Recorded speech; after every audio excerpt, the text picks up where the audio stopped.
First of all, I'm grateful to be here. I've been really impressed with the amount of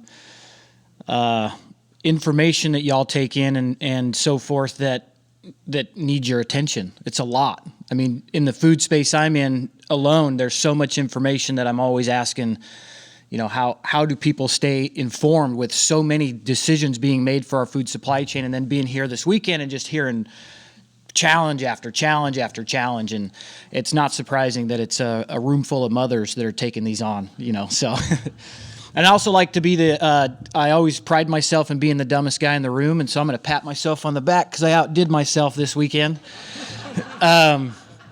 And with that, I want to say that the information I'm going to share, I kind of just want to get you over the bullseye. There is so much happening to our food supply chain that for one person to retain the exact details of every area that's being pressured by government and corporate entities, my brain won't hold that. So people like Margaret, you know, talking about the land issues, and then you've got other organizations that I like to support, one called RCAF. They're fighting different policies that are being done in the ag supply chain. So before I jump in, I want to play a quick video. This explains what work we've been doing for the last 5 years in a short period of time, and then I'm going to give you guys some things that really need your attention on the policy side to help protect our farmers and ranchers.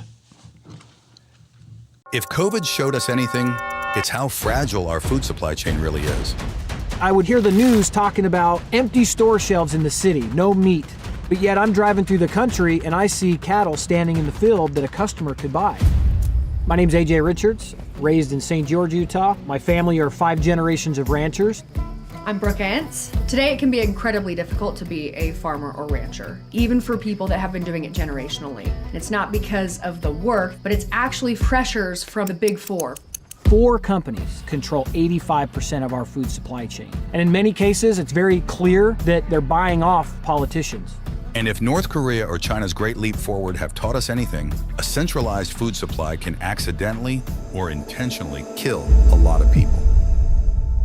Luckily, it's not all doom and gloom. What's missing is a competitive marketplace. So I'm thinking about these unsold cows, and I just had this aha moment. What if somebody built a website similar to Airbnb, but instead of short-term rentals, it highlighted and connected you with local farmers and ranchers so that we could actually go right to the producer?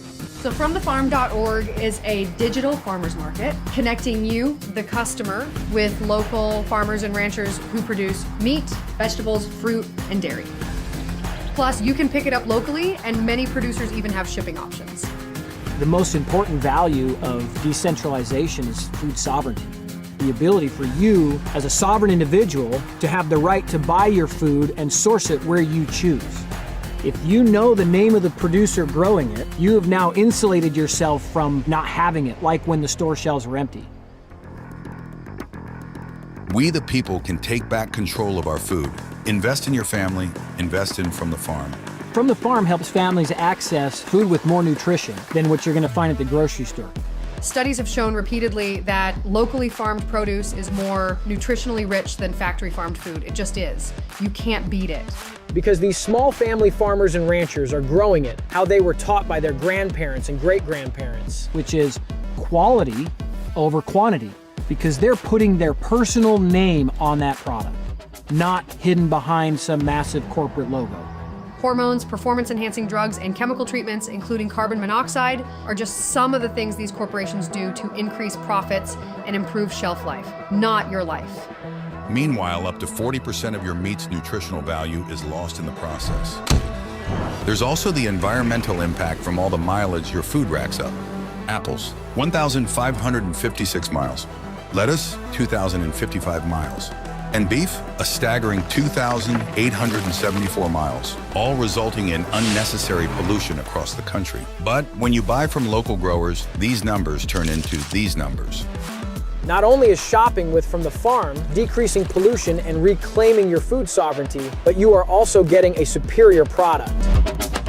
Parallel food economies or buying local is the future of food. I was actually the first person to invest in From the Farm. I was 100% all in. I've started businesses, I've had some really cool opportunities in the entertainment industry and the sporting world, but getting healthy food into more Americans' hands is more important than anything I've ever done. So right now we've assembled our team. We've got some amazing people on board to execute and make this happen. Like Isaac Barlow, who knows how to scale tech companies in the blue collar space because he's done it before. Now we're in the process of raising the funding from you guys to help us scale this to the next level. We can't do this alone. We need the strength of the American people behind us. Help us build a new food system that combines the wisdom of the past with the technology of the future. Investing in From the Farm isn't just a financial decision, it's an investment in our future, our small family farms, and our food sovereignty. Invest today.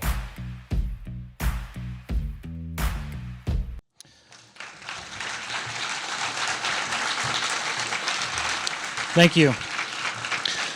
So my family are 5 generations of ranchers into the 6th now. They're the Bundy ranchers from southern Utah. So I grew up around strong-willed people willing to work hard and tame the West. And in 2019, I started selling beef for my family's ranch. And it was going well. 2019, we didn't see COVID coming. Things were going well. People started looking for local food. It was just starting to become this awareness around our food supply chain is poisoning us and causing our chronic health issues. So that conversation was starting to elevate. And so people were looking to buy and source direct from the producer. So we started doing that. And then when COVID hit, it picked up real quick. But that only lasted about 3 weeks. Because the next time I called the processor to schedule our next round of slaughter, they said, we can get you in 18 months. Prior to that, it was about a week or 2. So we drove all over the state of Utah, squeezing our processing into any slaughterhouse that could get us in just to keep our customers fed. During that time, God put this vision on my heart. Now, we had just gone through a bankruptcy in a previous business. I was working any side job I could do. And I'm like, great idea, God. Somebody should do that. And so I tried to pass it on to a few people, and they just weren't interested. And then for the next 3 weeks, God wouldn't let me sleep. He kept showing me the face of a man in Iraq when we fed his family care packages. And I was seeing me as him. And I've got 3 daughters, and so I just could not sleep. And so finally I said, okay, who do you need me to talk to flush this idea out? And that gentleman you saw, Isaac, was the first person I talked to. And he was perfect. He said, the last business I would ever get into is technology. So you better know what you're doing. So I spent the next 3.5 years before we bothered designing this at all, talking to ranchers. What's going on? How do we help you? I had some semblance or some idea of that because I was doing it.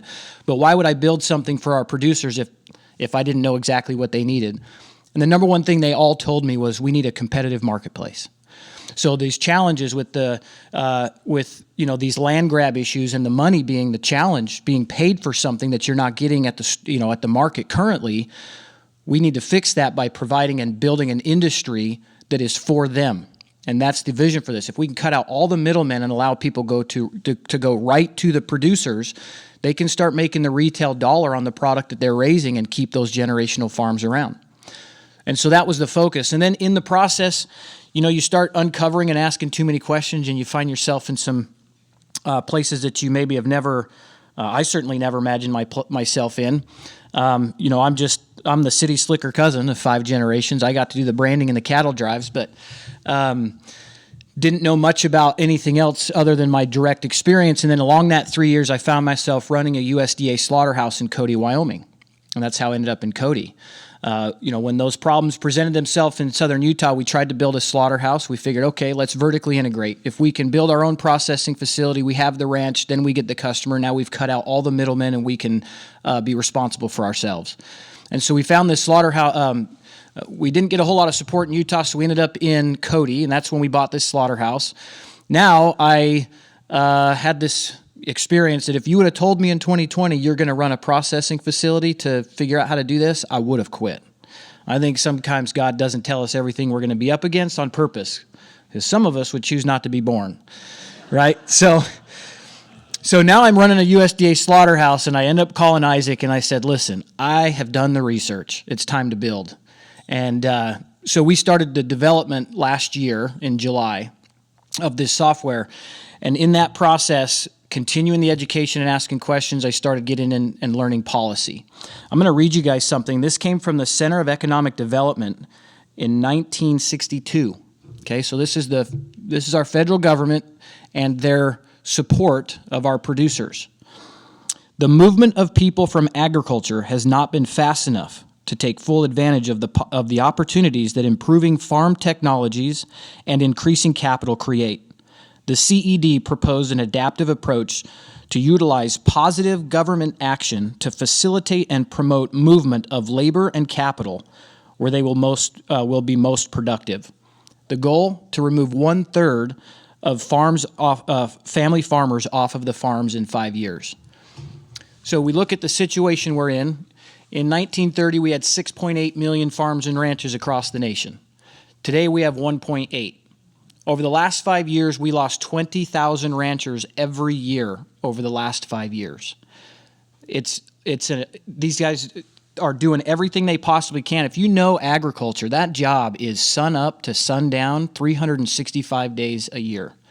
If the cows are out on Christmas, guess who's chasing cows on Christmas, right? If it's 2 o'clock in the morning and something happens on the farm, they're putting their mud boots on, doesn't matter what the weather is, and they're going to handle it. That job is so incredibly time-consuming and difficult. And then you add on top of that all of these policies that, as you guys all know, the amount of time and resources and energy you have to put in just to understand a single policy, and you add that on top of the job of being a farmer and rancher. And so in those conversations of over the last 3.5 years, it was very clear. We need a competitive marketplace. We need one that cannot be manipulated and controlled by the big corporations who are constantly looking to improve their bottom line. You know, a couple of statistics I've read recently, we've only got, and they kind of conflict. It's interesting how you try to track down the information. The USDA claims that we only export about 10% and import 10%. So we're kind of net. But yet another report put out by the same agencies is there's only 87 million head of beef cattle left in our country. Now, when I say beef cattle, I mean cattle in that supply chain. I'm talking bulls and calves and mama cows and everything, which means you're not processing them all, because if you do, you have nothing left. And it takes about a full cow to feed a family of 4 in a year. So those numbers are already conflicting. So, you know, listening to Glenn last night was powerful, right? He says if you have the information, you have to share it. In my research over the last almost 5 years now, and in talking to the producers and seeing all the challenges they're facing, I think it's important for people to really understand that we are on the precipice of famine. Our food supply chain is so complex. That is precisely why we are so vulnerable, because there are so many different things that if any one of those things go wrong could bring a complete halt to our food supply chain. In 2001, right after COVID, one of the largest meat packers was hacked and they couldn't process. They had to pay an $11 million ransom in Bitcoin to unlock their facilities. There's roughly 30 slaughterhouses in America that process 80% of the 27 billion pounds of beef that we consume in this country. Now, when we talk about the number of illegals that have come into our country and what we saw yesterday, how many of them are most likely operatives? Do you know how soft of a target a slaughterhouse is? I mean, how many of you heard already burning down because planes seem to find them as landing strips every year? So we're looking at some very real issues that need immediate attention. And these are families. These are family-owned operations that are trying to stay alive and hand it on to the next generation. And that's who we want to protect. Because when we talk to consumers on the other side of that, right, I've talked to the producers, now on the other side, the consumers, us, the things that matter to us. And with this new awareness around making America healthy again, we're starting to recognize that everything in our food supply chain was designed for process efficiency and revenue for the people in charge, not us. Just like Margaret said, they don't care about us. There's too many of us, so we just need to go away.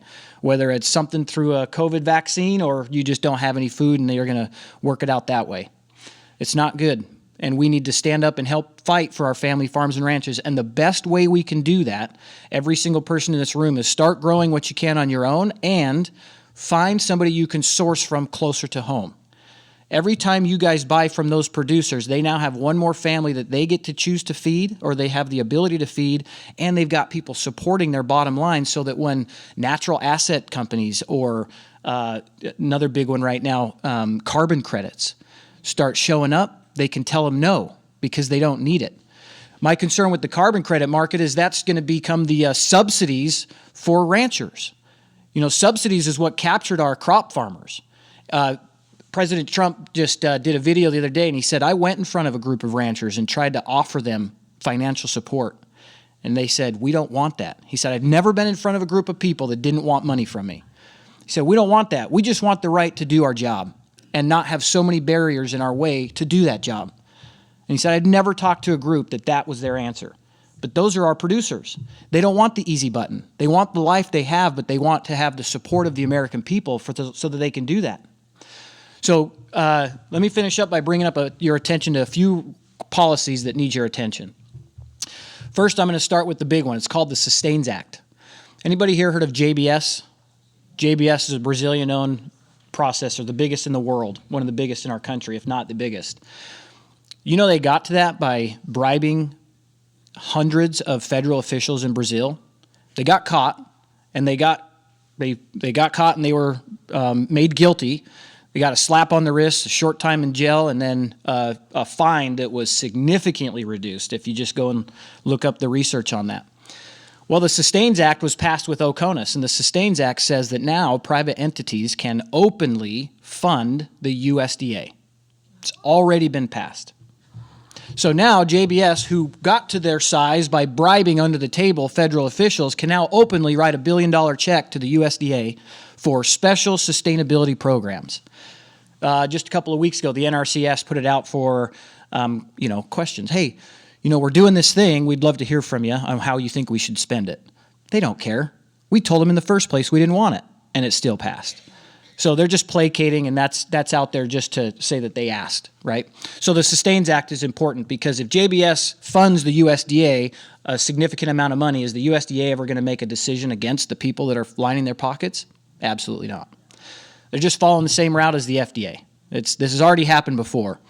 The next thing is MCOOL, Mandatory of Country of Origin Labeling. Now, it was recently said that by 2026 they're going to change that. It's already law, should already be happening. And this MCOOL means if beef comes from out of the United States, it needs to be labeled as such.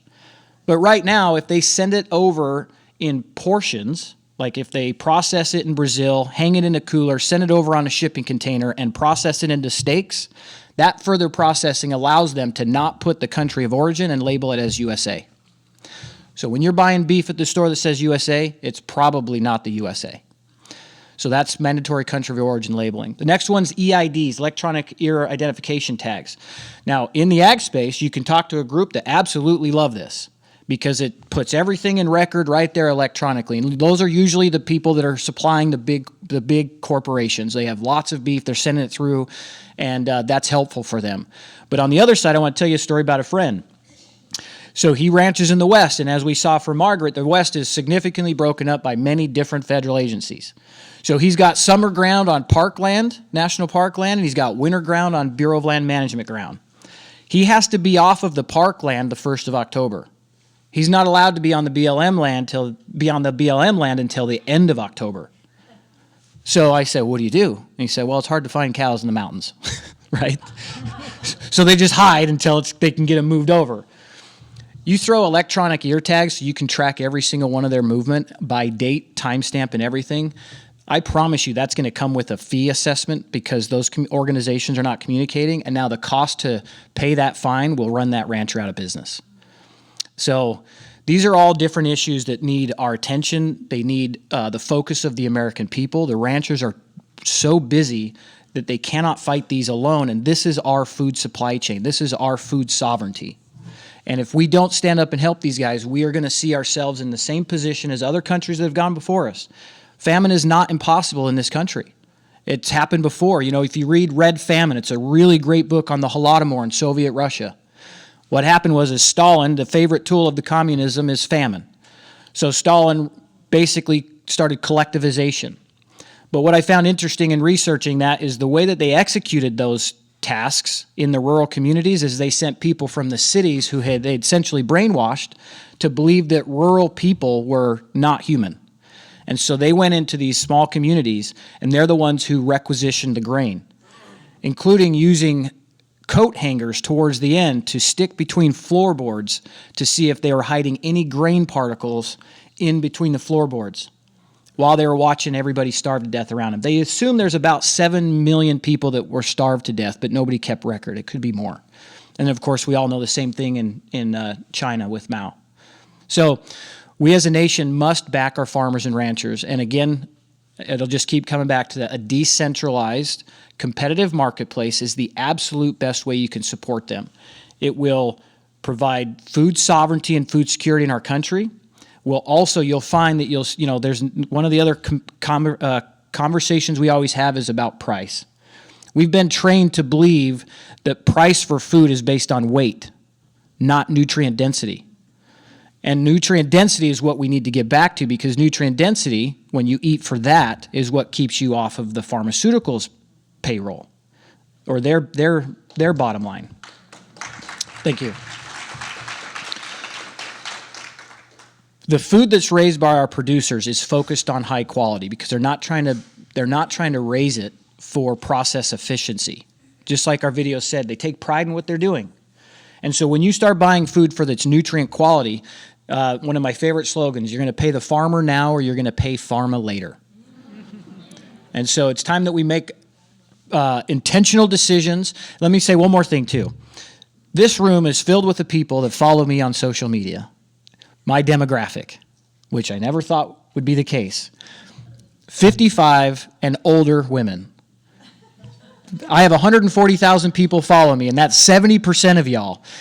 And I started thinking about that. Why is that? Well, it's because y'all remember what it was like to have home meals with mom and dad prepping, and you probably did that for your families. But the scary part of that is your kids don't know, and they have kids who don't know. And when you start looking into the chronic health issues and even some other issues like with this whole growth in the transgender movement, and you start looking at the chemicals that are used in our food, there's a chemical that actually has caused male frogs to turn female, and that's being sprayed on our food. So there's a direct association to the feminization of men, and it's coming from their food. We have, like right now, the testosterone level of a 20-year-old is that of a 60-year-old.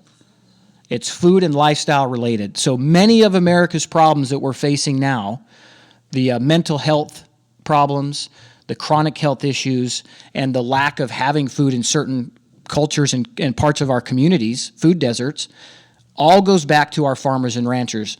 It's the same for every culture throughout history. We are centered on our ag. That's how everything exists. All of these things that we want to work for and fight for, they don't matter if you're not functioning as a human being. And you can't function without proper nutrients. So my appeal to be here this weekend is to take some of your valuable attention that you're working on so many other issues and turn that to your farmers and ranchers, because none of the issues that we're working on will matter if you have an empty fridge. And with that, I'll close with our slogan is shake the hand that feeds you. Thank you.